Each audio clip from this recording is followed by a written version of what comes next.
Assalamualaikum warahmatullahi wabarakatuh. Perkenalkan nama saya Nur Syadidah dengan MPM 231110301083. Di sini saya akan mempresentasikan tugas video yang sudah saya buat dengan judul Analisis Penerapan Teknologi Penangkapan Ikan yang Bertanggung Jawab pada Alat Tangkap Pancing Ulur di Indonesia. Nah, untuk tugas video ini yang diampu oleh dosen Bapak Nanda Rizky Purnama SKL MSI. Nah, selanjutnya di sini ada tujuan pelaksanaan video ini. Nah, di sini saya akan menjelaskan pengertian dan cara alat tangkap pancing ulur. Yang kedua itu mengidentifikasikan daerah operasi serta jenis ikan yang menjadi target tangkapan. Yang ketiga menganalisis dampak penggunaan pancing ulur terhadap lingkungan dan dari hasil tangkapan sampingan, bycatch. Nah, yang keempat itu ada mengevaluasi penerapan prinsip Code of Conduct for Responsible Fisheries atau CCRF FAO pada penggunaan pancing ulur. Nah, yang kelima itu memberikan rekomendasi upaya perbaikan agar penggunaan pancing ulur semakin ramah lingkungan dan mendukung perikanan yang berkelanjutan. Next. Nah, di sini ada pengertian pancing ulur. Pancing ulur termasuk alat penangkap ikan yang pasif dan juga ramah lingkungan. Pengoperasian alat relatif sederhana. Pancing adalah salah satu alat tangkap yang paling umum dikenal oleh masyarakat, terutama di kalangan nelayan. Pada prinsipnya, pancing terdiri dari dua komponen utama, yaitu tali atau len dan mata pancing atau hook. Nah, tali pancing biasanya terbuat dari benang, katun, nilon, polilen, plastik, dan lain-lain. Pada umumnya, ujung mata pancing tersebut berkait balik, namun ada juga tanpa berkait balik. Nah, di sini itu ada konstruksi dari pancing ulur. Yang pertama itu ada gulungan tali, ada tali temali, ada tali cabang, ada pembesar tambahan, ada mata pancing, ada swivel, ada pemberat, ada swivel, ada snap, dan ada swivel. Swivel ini penghubung antara pemberat dan si talinya. Next. Nah, alat tangkap pancing ulur memiliki beragam ukuran mata kail, mulai dari nomor 3 sampai 13. Ukuran tali senar mulai dari nomor 300 sampai 2500. Dan juga umpan yang beragam seperti umpan kayu, bulu, ikan-ikan kecil, benang, cumi, dan cacing yang digunakan dalam trip penangkapan.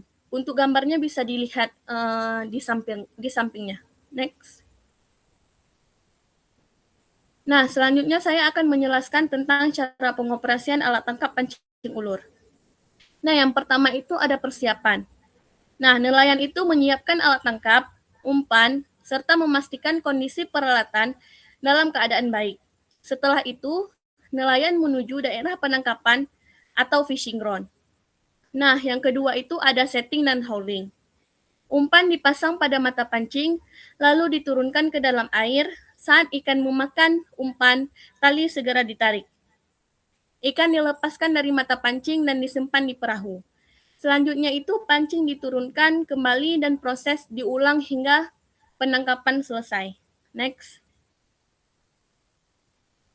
Nah, selanjutnya itu ada target dan hasil tangkapan. Nah, yang pertama itu ada ikan cakalang, ikan tuna sirip kuning, ikan layang bagol, ikan tongkol lisong, ikan kakap gagah, ikan kakap merah 2 titik, ikan lencap, ikan kerapu belang putih, ikan kerapu, ikan kurisi Bali, ikan ayam-ayam, ikan kakap merah sirip hitam. Next.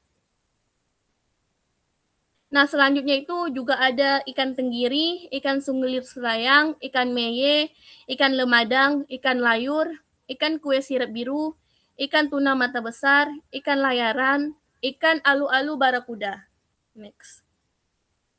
Nah, selanjutnya di sini saya akan menjelaskan tentang daerah operasi penangkapan. Nah, daerah penangkapan pancing ulur umumnya berada di sekitar rumpon. Rumpon adalah alat bantu pengumpul ikan yang menjadi tempat berkumpulnya ikan pelagi seperti tuna, cakalang, dan tongkol. Rumpan menarik ikan karena menjadi tempat berkumpulnya plankton dan ikan-ikan kecil sebagai sumber makanan. Dengan adanya rumpon, nelayan lebih mudah menemukan daerah penangkapan sehingga operasi penangkapan menjadi lebih efektif dan efisien. Selain itu, di sekitar rumpon, pancing ulur juga dapat dioperasikan di perairan lapas yang menjadi jalur migrasi ikan pelagis. Next. Nah, selanjutnya dampak terhadap lingkungan dan hasil tangkapan sampingan bycatch. Nah, pancing ulur atau alat tangkap yang relatif ramah lingkungan, alat ini menangkap ikan satu persatu, sehingga peluang tertangkapnya spesies non-target itu lebih kecil dibandingkan alat tangkap yang bersifat aktif dan tidak selektif. Selain itu, pancing ulur tidak menyebabkan kerusakan pada habitat dasar perairan, karena pengoperasiannya tidak menyentuh dasar laut. Meskipun demikian, hasil tangkapan sampingan atau bycatch masih dapat terjadi, tergantung pada jenis umpan, lokasi penangkapan, dan spesies yang berada di sekitar daerah penangkapan, menunjukkan bahwa pancing ulur tetap tergolong ramah lingkungan karena tidak merusak ekosistem dan memiliki tingkat selektivitas yang baik. Itu ada analisis berdasarkan prinsip Code of Conduct for Responsible Fisheries. Pancing ulur termasuk alat tangkap yang memiliki kriteria yang sangat ramah lingkungan karena pancing ulur memiliki selektivitas tinggi, tidak merusak habitat perairan, aman bagi nelayan, menghasilkan ikan dengan kualitas yang baik, serta memiliki dampak yang rendah terhadap keanekaragaman hayati. Penilaian menggunakan kriteria CCRF menunjukkan bahwa pancing ulur memperoleh kategori sangat ramah lingkungan sehingga layak dikembangkan sebagai alat tangkap yang mendukung pengolahan perikanan berkelanjutan. Next. Nah, upaya perbaikan agar alat tangkap lebih ramah lingkungan. Meskipun pancing ulur telah tergolong ramah lingkungan, upaya perbaikan tetap perlu dilakukan untuk mendukung keberlanjutan sumber daya ikan. Beberapa upaya yang dapat diterapkan antara lain menggunakan ukuran mata pancing yang sesuai agar ikan yang belum layak tangkap dapat terhindar, memilih lokasi penangkapan di luar daerah, pemijahan, mengurangi penangkapan spesies yang dilindungi, serta meningkatkan keterampilan nelayan dalam menerapkan praktik penangkapan yang bertanggung jawab.